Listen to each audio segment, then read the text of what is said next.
Very warm welcome to everyone from Geneva WHO headquarters. Welcome to a regular COVID-19 press briefing. We are having journalists watching us on Zoom. We are also having a number of people watching us on a number of WHO social media platforms. Today with us, we have our regular speakers, WHO Director General Dr. Tedros, Dr. Maria Van Kerkhove, Dr. Mike Ryan, but also we have today with us Dr. Janet Diaz, who is the head of clinical care within the WHO program for emergencies. Journalists who are watching us on Zoom can listen to us in 6 UN languages, plus Portuguese, plus Hindi, thanks to our interpreters who are here with us, that we thank for making this possible. You can also ask your questions in those 6 UN languages, plus Portuguese, when we arrive to the session of questions and answers. And I'll give the floor to Dr. Tedros for his opening remarks.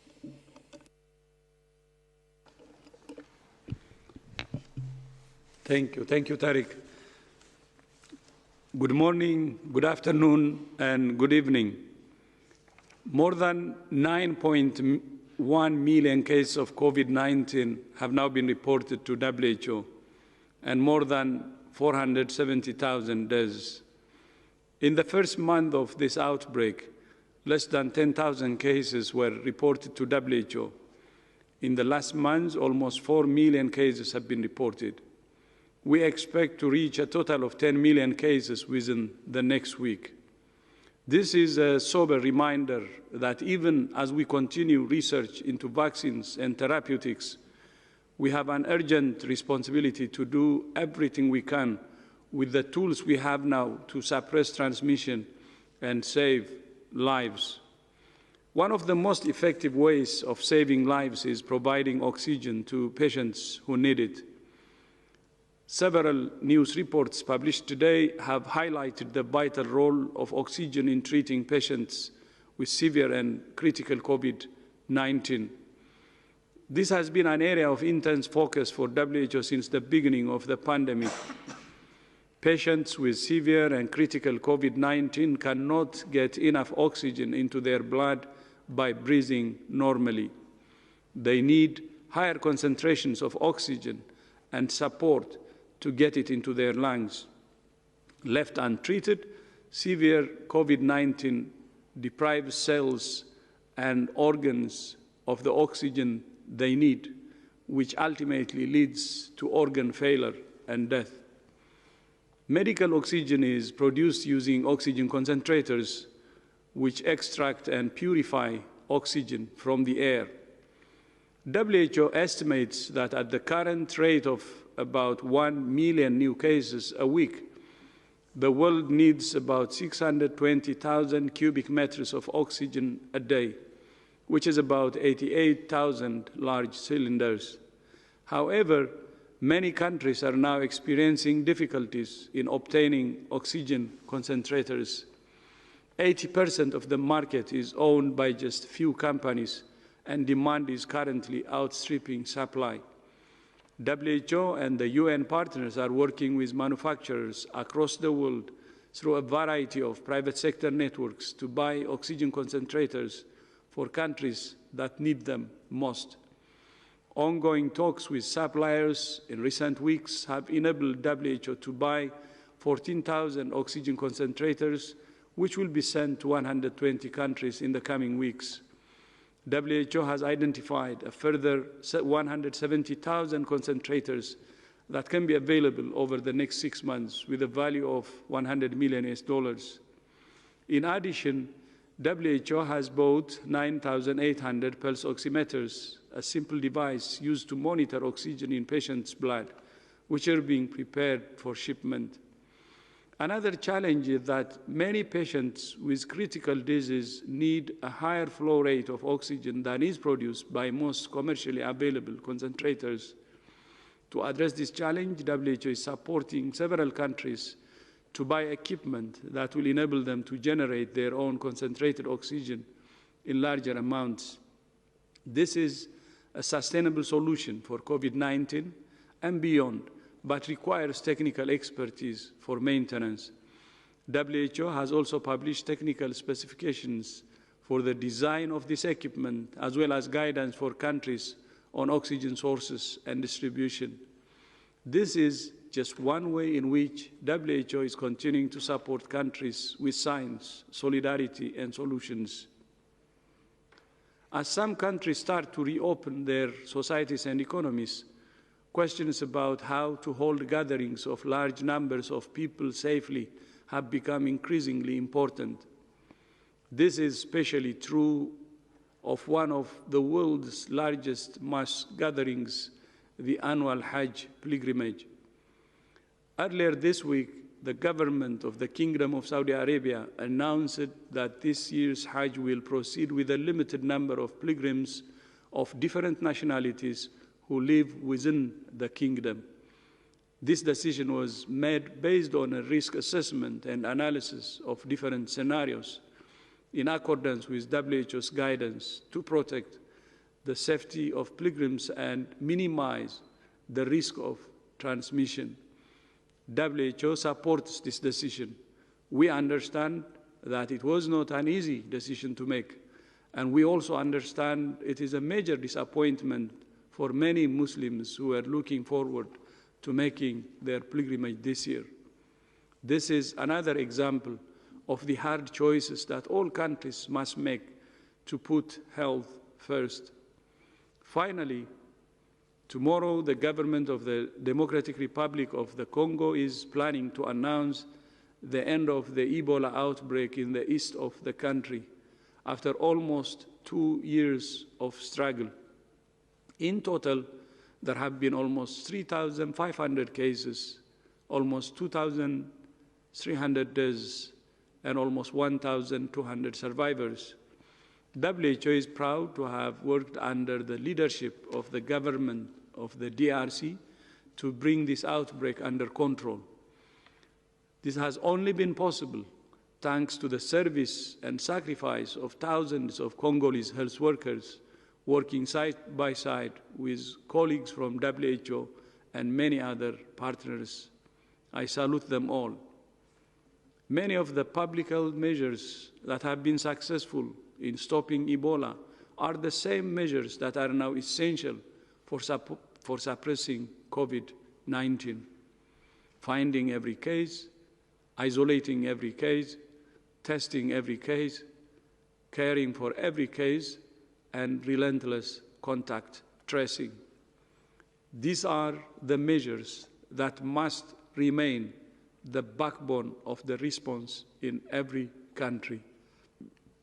There are no shortcuts. But Ebola and COVID-19 are only two of the health threats facing the people of DRC and many other low and middle-income countries.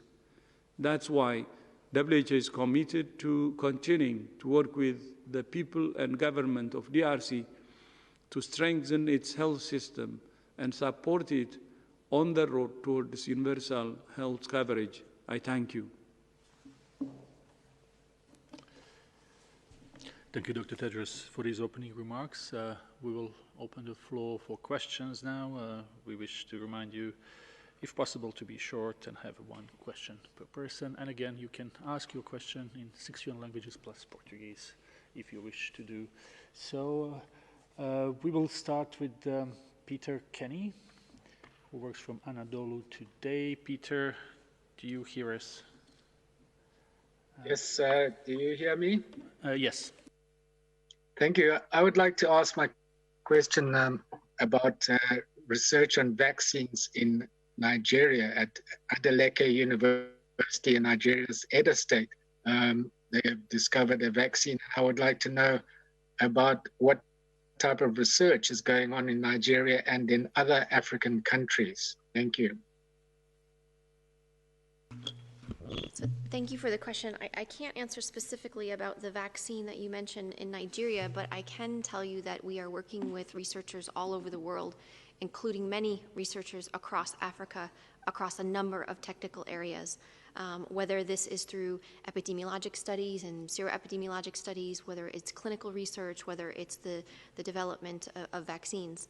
And so while I don't have anything specific on your specific question, I can tell you that we are deeply engaged with academics, with public health professionals across Africa who participate in our international networks and who also participate in our R&D networks where we accelerate the advancements of research for COVID-19.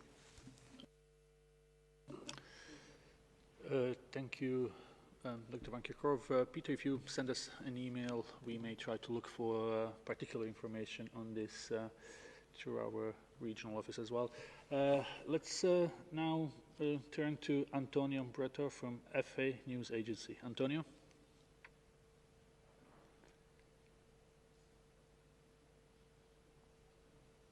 Antonio, can you just unmute yourself?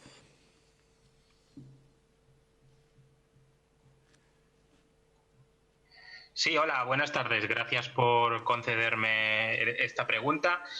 Quería que analizaran un poco cuál es la situación ahora mismo en Latinoamérica, qué características tienen los focos de la epidemia allí con respecto a otros lugares del mundo, y si pueden confirmar la cifra que apuntan ya algunas estadísticas de que se habrían sobrepasado ya los 100.000 muertos en los países latinoamericanos. Gracias.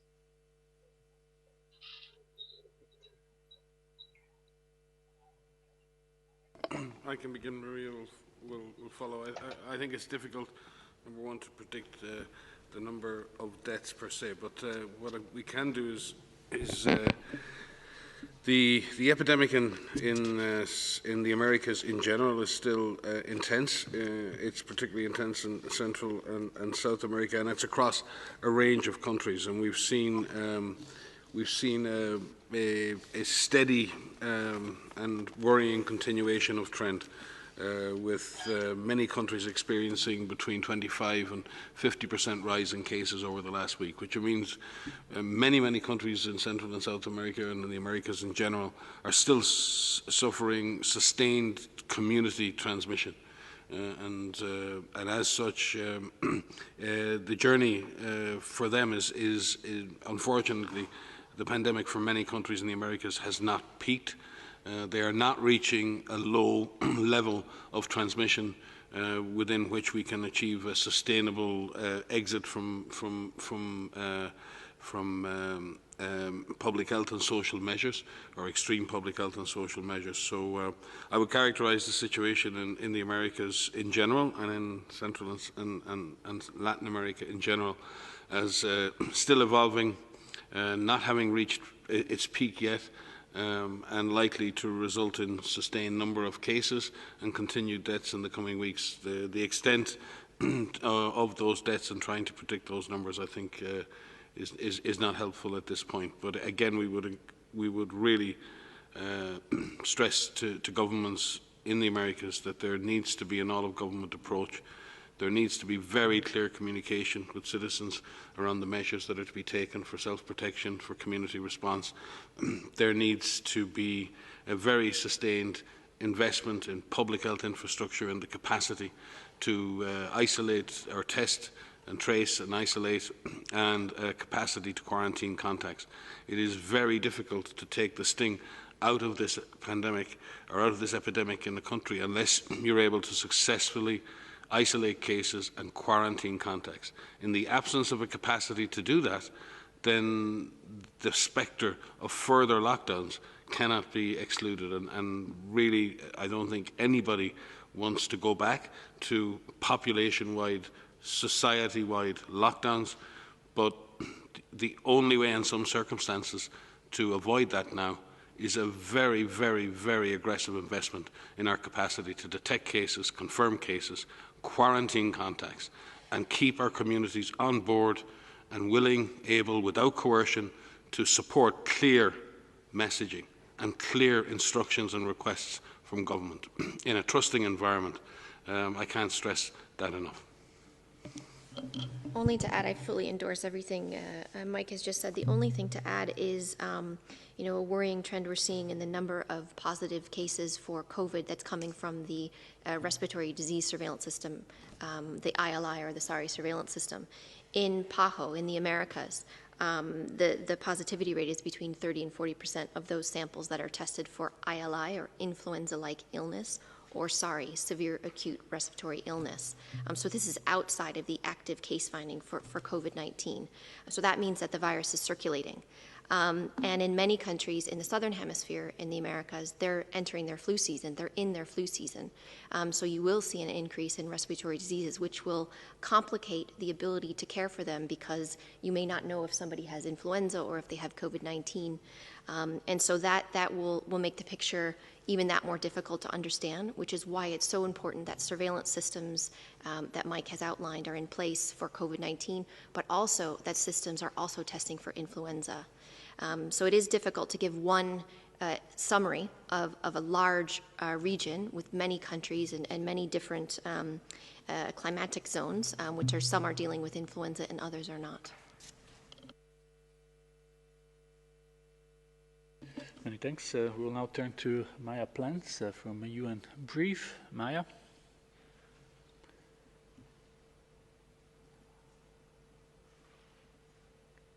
I understand.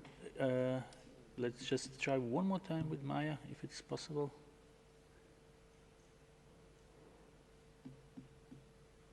If not, then let's move to Reuters, and we have Emma Farge.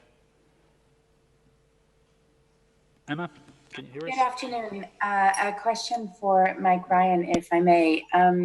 Dr. Ryan, in the past you used the term driving blindly to describe some countries moving out of lockdowns. And I'm wondering, given the concerns raised by the medical community in the UK, does that description apply there?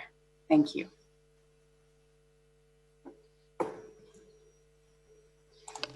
It's difficult to make specific comments on individual governments, but I would say in the United Kingdom has been very much guided by a very steady, slow, stepwise exit from lockdown conditions.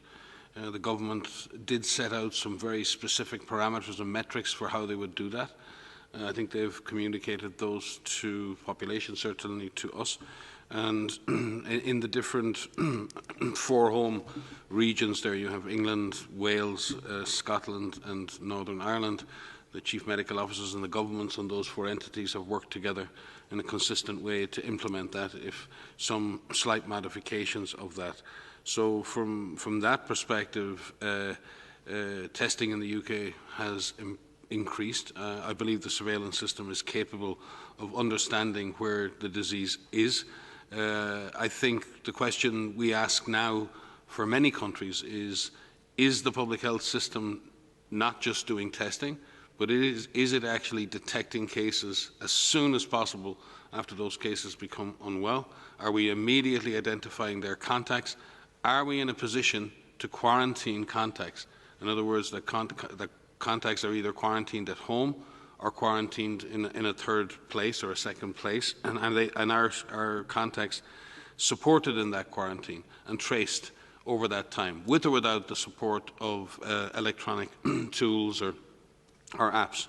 And I think this is a question that's facing many countries now, because countries have fought hard, including the United Kingdom, have fought very hard, and populations have sacrificed a lot to drive transmission down. It's taken time. It's taken its toll on people personally. It's taken its toll on communities. It's taken its toll on the economy. The reward for that are low levels of transmission across society.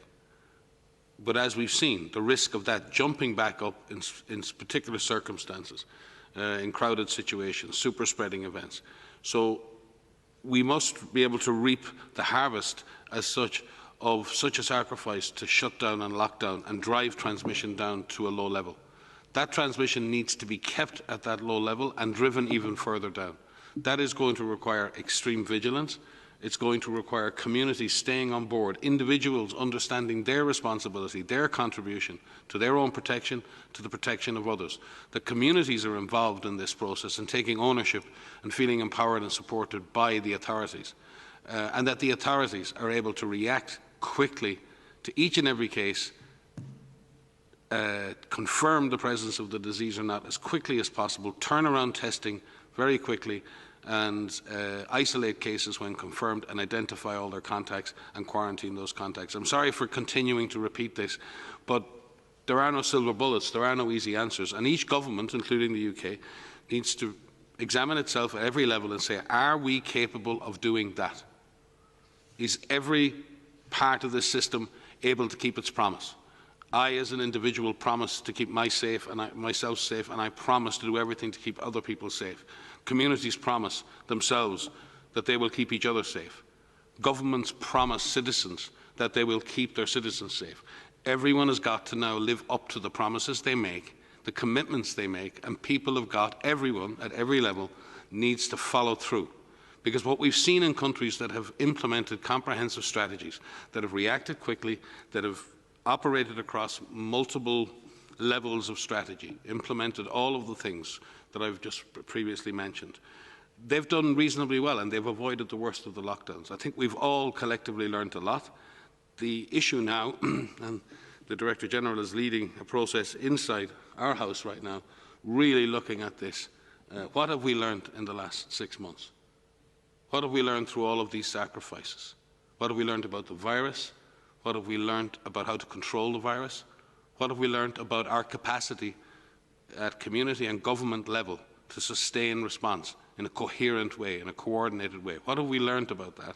Are we willing now to learn those lessons and face the next 6 months with the resources we have? We have the tools to suppress the transmission of this virus. We hope dearly we will get an effective vaccine, but we cannot count on that.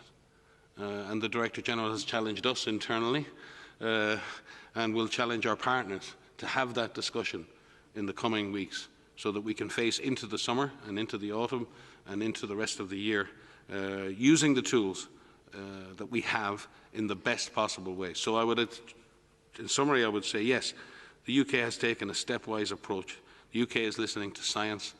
Science is still driving decision-making.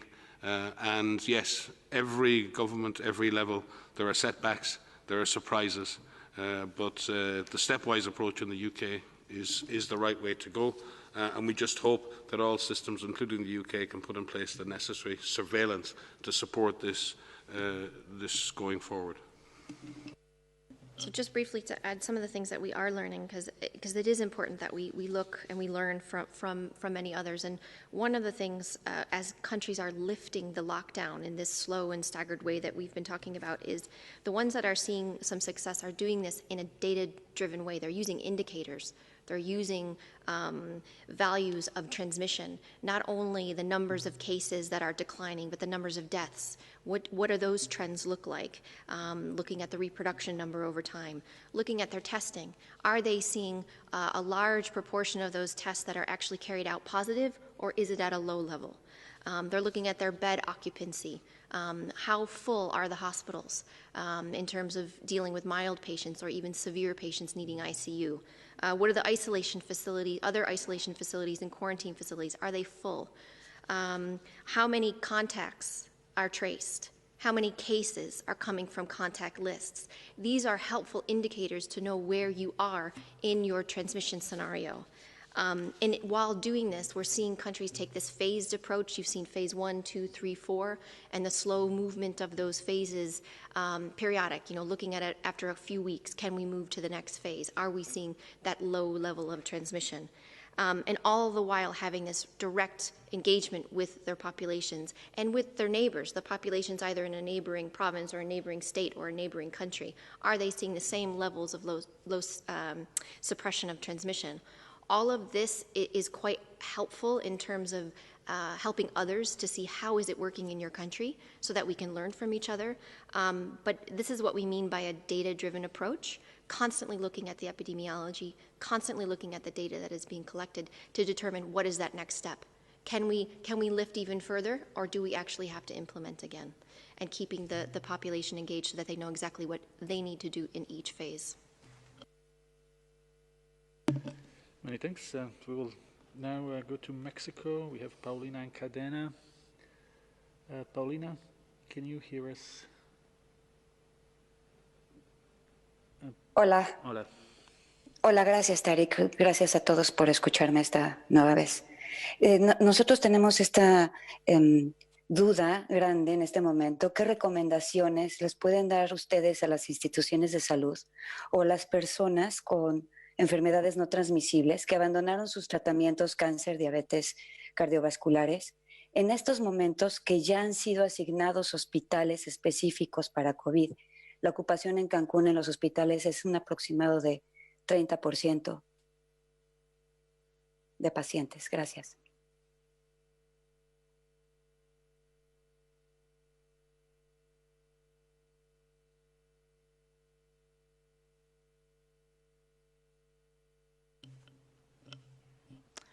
Thank you for that. It's actually an incredibly important question to understand how to keep essential health services going.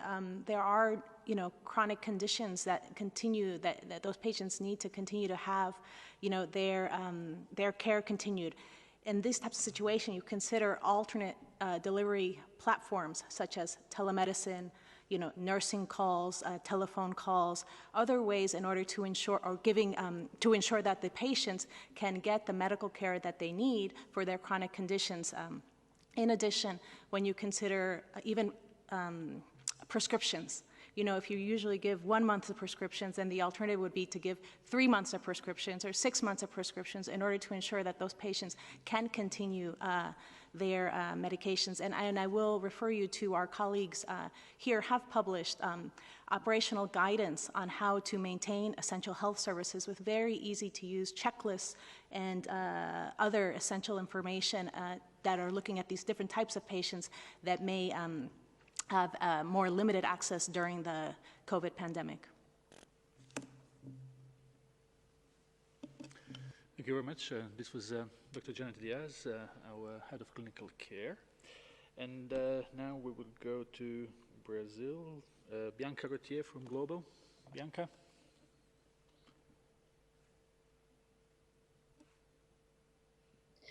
Hi, Tarek. Can you hear me? Yes. Thanks a lot for taking my question. Dr. Ryan said that Latin America has not yet reached the peak. I would like to ask him, to ask you, Dr. Ryan, could you comment specifically about Brazil? How far is Brazil to reach the peak?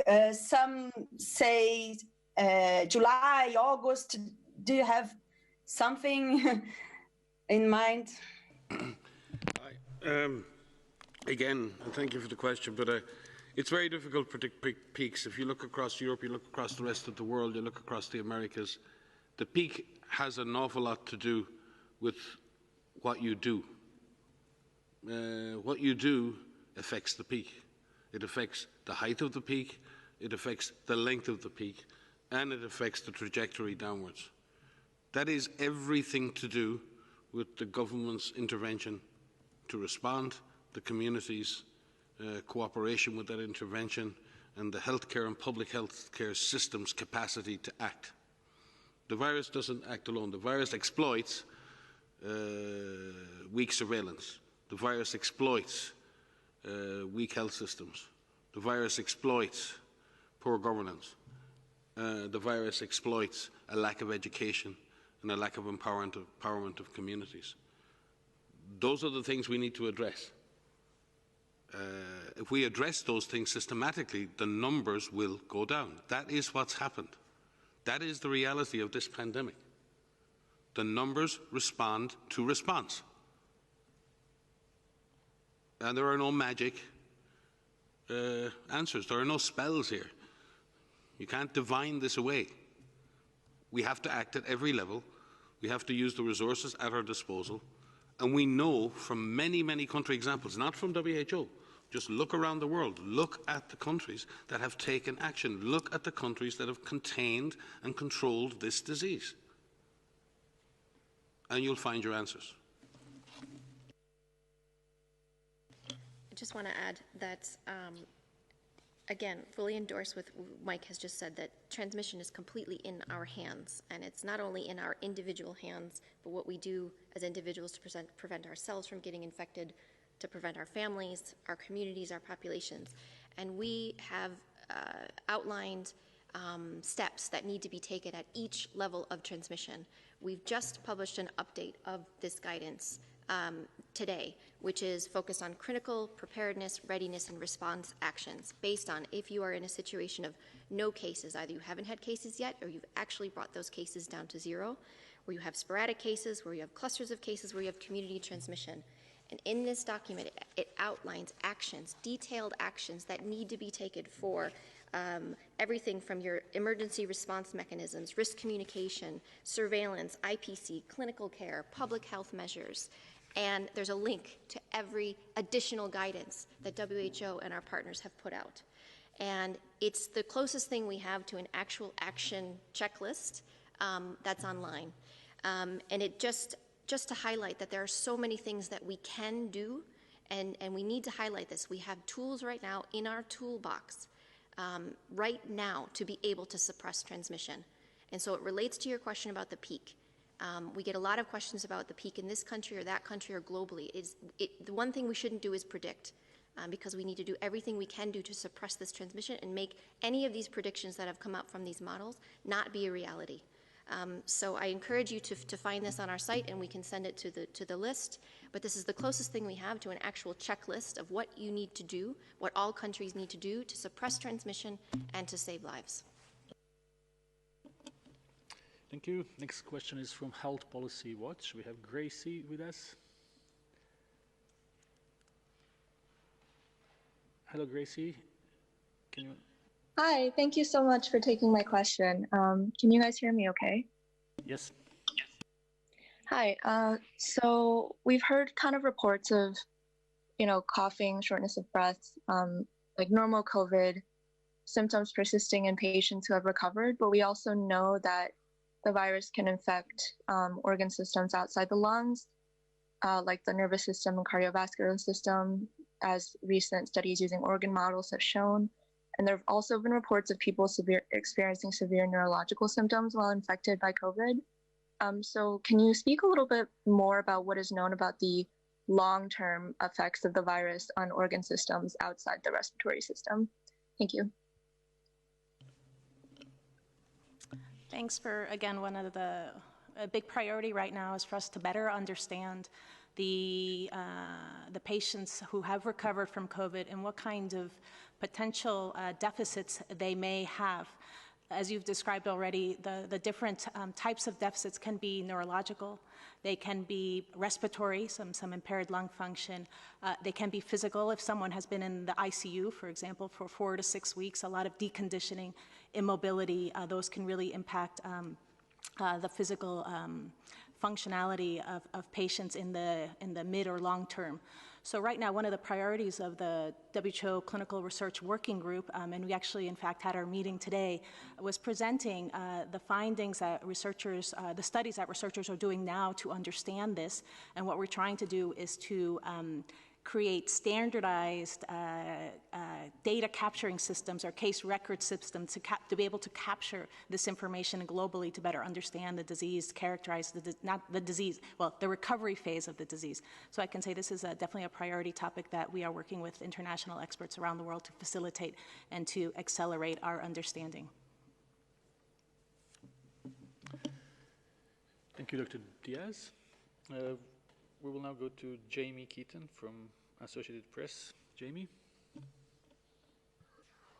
Can you hear me? Yes.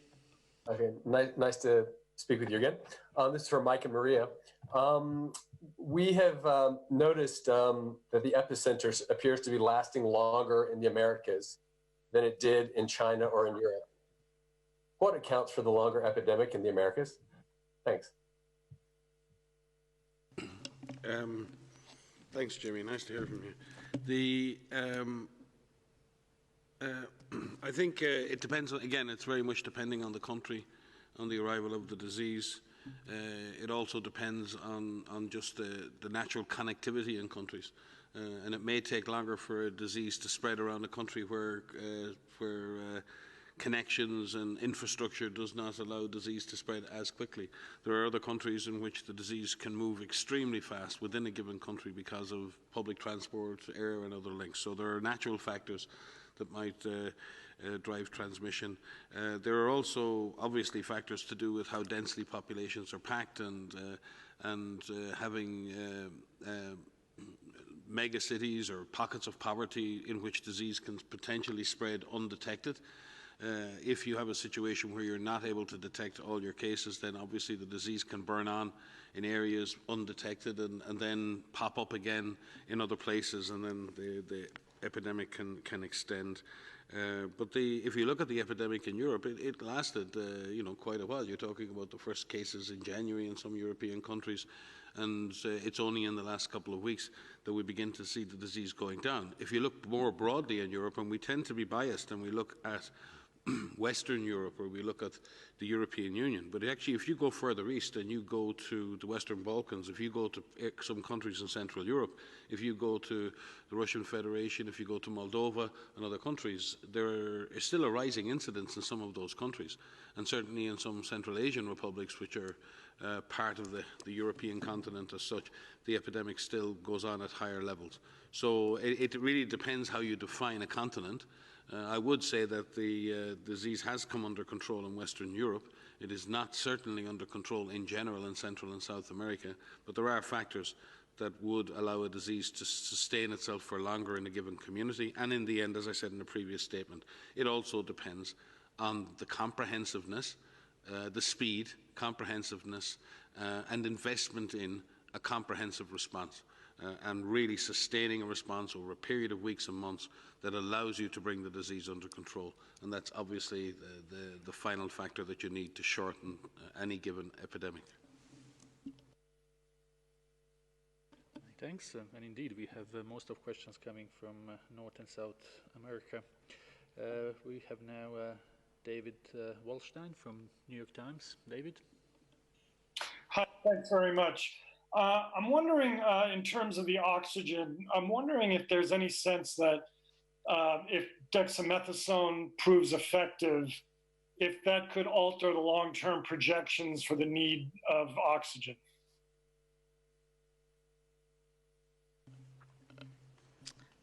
Thanks. That's an excellent question. I think we will have to see. The results of the recovery trial, the preliminary results, are quite remarkable. That this could be this is a life-saving intervention in severe and critical illness. What you're asking is whether or not that will reduce the need, reduce progression of disease, and that will reduce the general estimates of need of oxygen. So we'll have to see. I think, we're working with many different experts on how to best model this, how to best forecast the oxygen need, and also understand the capacity at country level, in order to make that gap assessment more accurate. So this is ongoing work, and I think as we will continue to refine our tools, and also take into account potential treatments that may impact that estimate.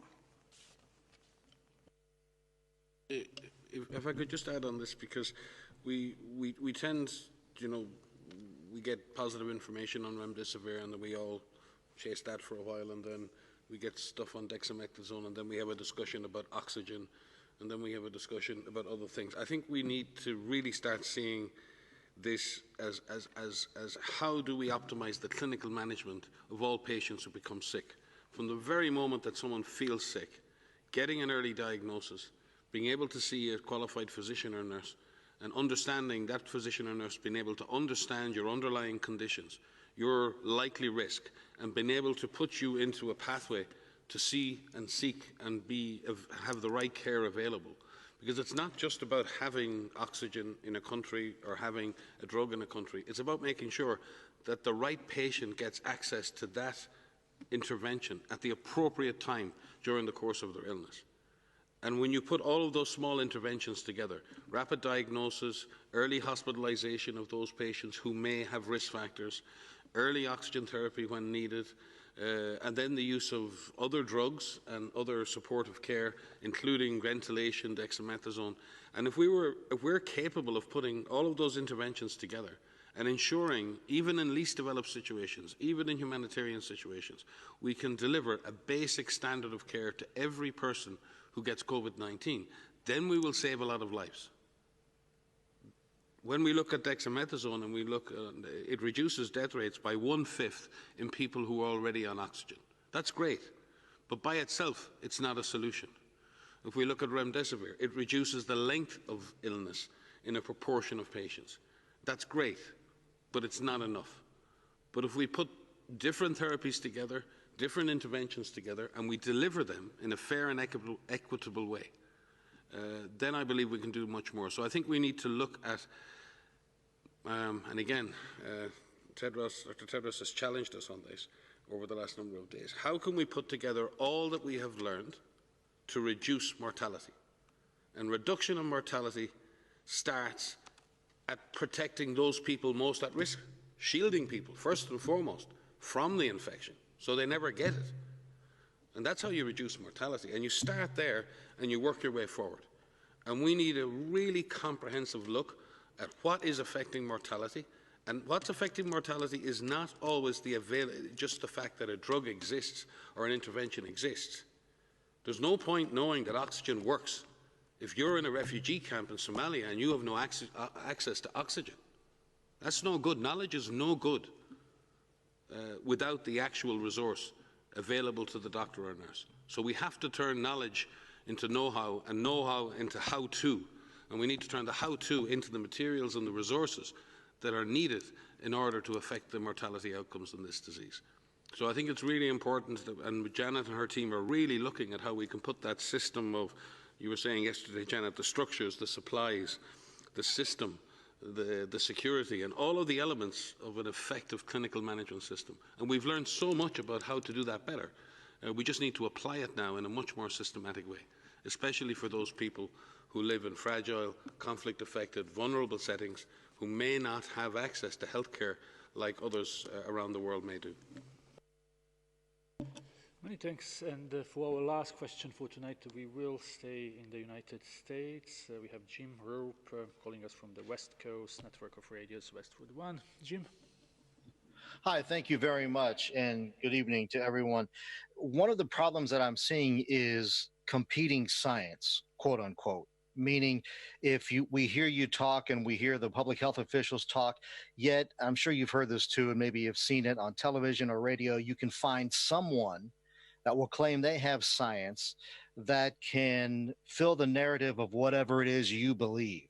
And I think that's part of the problem that I'm seeing with people refusing to wear face masks or face coverings or physical distancing is how do you convince people that the pseudoscience or fake science or twisted data science is something they should not pay attention to, and understand where the real science is and the real messages are.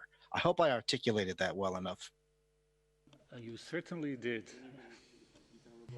That's it's really a fantastic question. It's really a fantastic question. We are living in a time right now where there's so many different groups that are carrying out really incredible research, real-time research right now for a new virus that we didn't know anything about 6 months ago. And we are learning about severity, we're learning about transmission, we're learning about treatments, we're learning about every aspect of this virus. And it's happening at an incredibly rapid pace.